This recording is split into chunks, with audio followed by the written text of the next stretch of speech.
Okay, so today we're talking about messy houses, and I've had a messy house for over 25 years. In fact, it's probably more than that because we've lived in this place for 25 years. We'll be moving beginning of next year.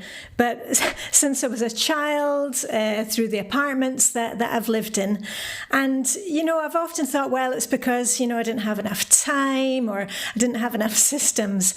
And the last couple of months as I've been, decluttering the 25 years of stuff from here, that there are two things that I've noticed that one thing that I've done and one thing that I didn't do that would have made life so much easier. So anyway, whether you are just moving into your own place or whether you are like us at the end, downsizing, hopefully a couple of things that you can do and avoid doing. So if you're ready for a wee chat about messy houses, let's dive in. Diane, Denmark here, rah, rah, rah. Yeah, I've always been messy since I was a child, and Mum would have told you that. And I'm a YouTuber that is here to help you to declutter, get some good routines going. And when I was back in Edinburgh once visiting Mum when she was still able to get around, we were out and about, and somebody recognised me in the street and said, "Oh, my videos were so great, and things were much better in his place." And Mum said, "Well, Diane was such a messy child." So anyway, so you have Mum's word for it. I was always messy. And, I went looking in 2006 for ways to get rid of a messy house, found the Flylady system, if you want all the info about that. That's what I teach. But these past couple of months, I've really decluttered like everything that we have in our house. We've lived here for 25 years. And there were two things. I've kind of been a bit down on myself and annoyed with myself because it should be obvious. But anyway, I'm sharing them with you today. So one thing that I've noticed, if only I had done this, I wouldn't have been in such a mess. And it's something that still helps me when I feel in a mess in here in my office, or when we're at our summer cabin or wherever. Just a really quick trick is the pick up and put away, to do a PUPA, PUPA. And usually, you just set a timer. I've got timers all over the place. Set a timer for 5 minutes.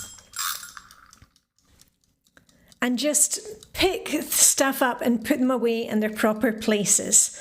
And it sounds like such, okay, what difference is that going to make? The difference that it's going to make is that you're taking a little action step. You're actually clearing a little area. And the repercussions of doing that are tenfold, because suddenly you are taking an action, like the next time that you're looking for a pen, it's together with the pens. Or the kids' toys, or you took out something to wear, you ended up going for something else instead of just leaving it there in the bed, put it back in the wardrobe. And it's just such a simple thing. I've used it with the kids when our kids were small. Our kids are now 23 and 25.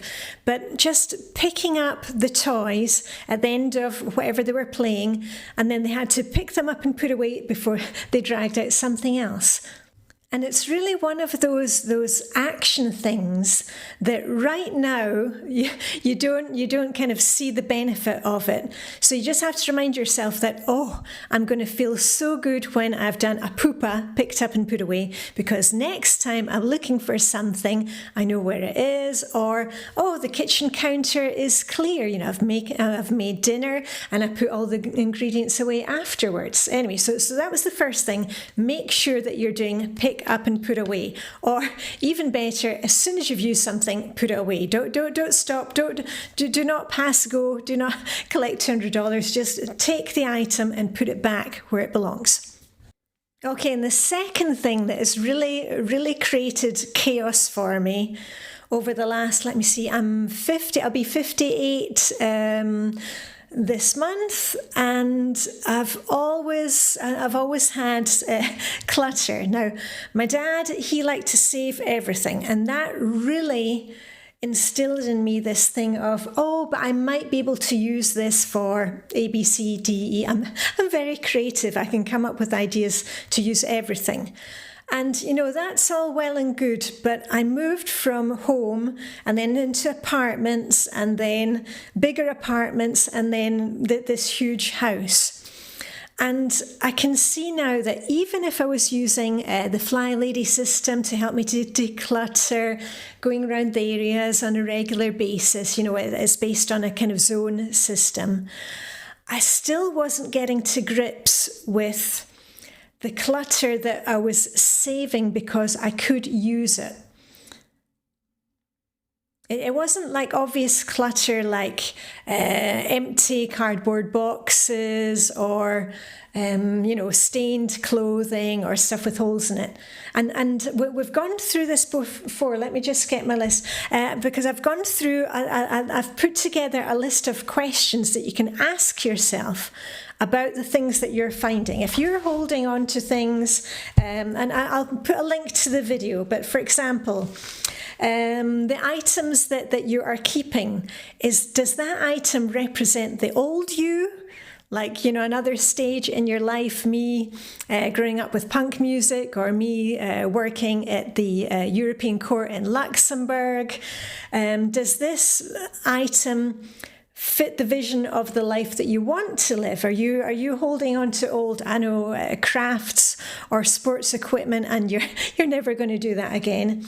Do you have multiples of items? This was really a big thing for me in places like the kitchen, the bathroom. I had so many, hair products that I never used, or kitchen implements. And once I started putting like with like, and storing them where they needed to be, not in basement storage, not away hidden in the back of cupboards. That was a big game changer.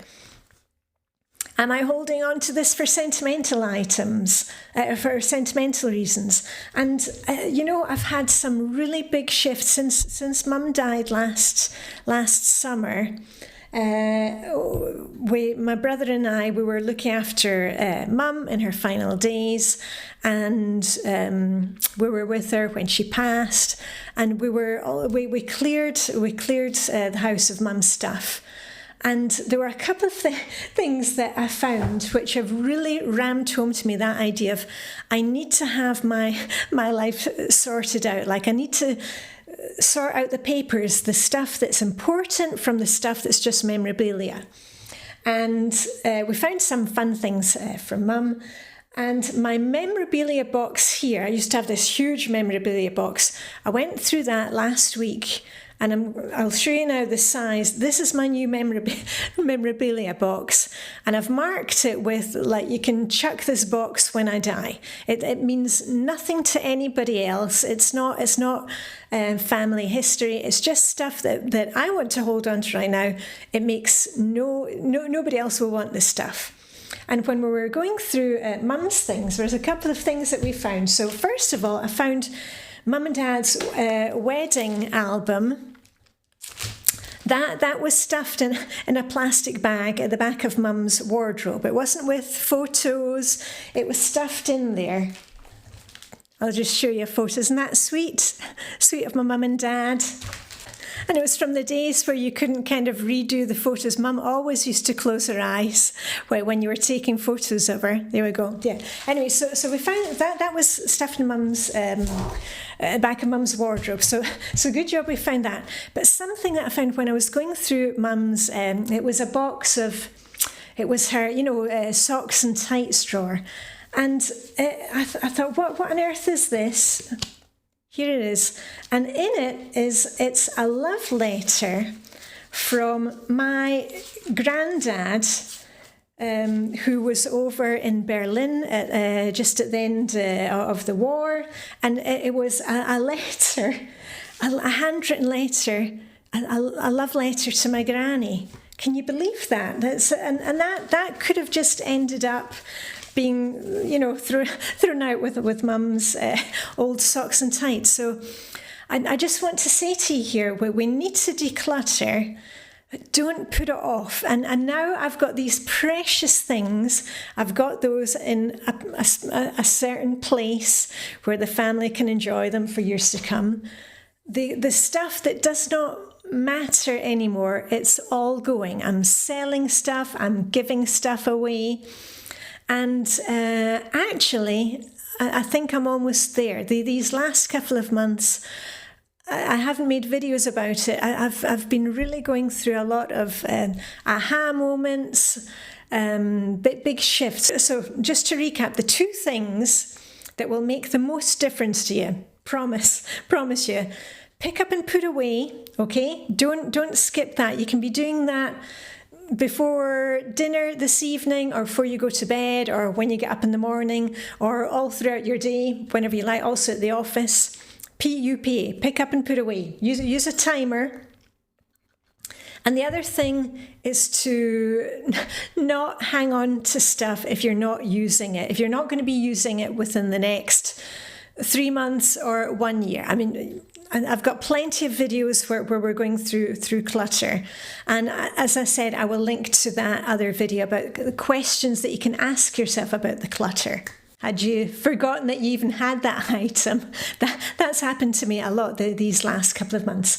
And what can you do today? I'll tell you what you can do today. Set your timer for 5 minutes. Go and do a PUPA.